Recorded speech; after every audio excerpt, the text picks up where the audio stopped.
Physicians bridge communities, and specifically, physicians bridge public health. As physicians, we are at the core of the opioid epidemic.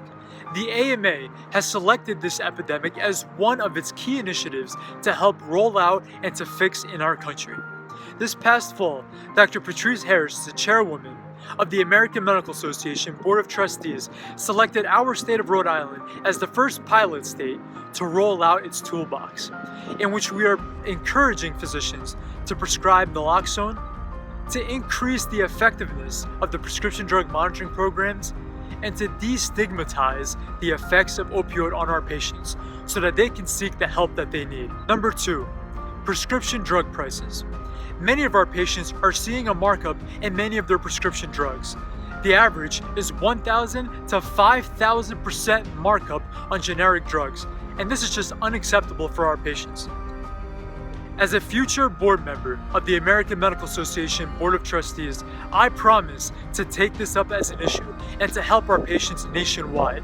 I have already taken steps in place to progress on this issue. We're having discussions with many of the pharmaceutical executives on how we can curtail this and to learn from them their obstacles so that we can build a bridge to figure out how to help our patients. And number 3, human trafficking.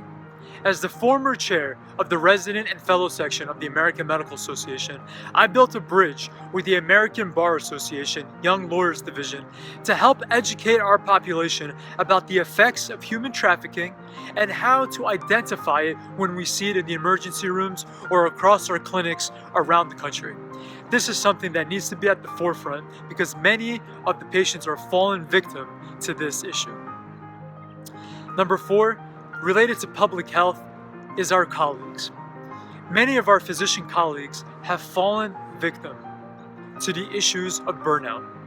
Many physician colleagues, especially within training programs, have led to measures where they are now affected by depression, and we are not capturing it and identifying it early enough.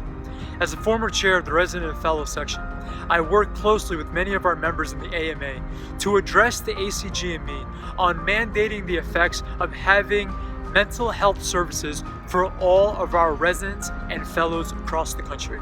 This is now going to be taking into effect. As well as all of our physicians around the country, we need to be able to take care of one another so that we can build bridges among one another as well as to strengthen our communities and our country. Because stronger physicians will lead to healthier patients, which will lead to more productive communities. I look forward to seeing you in June.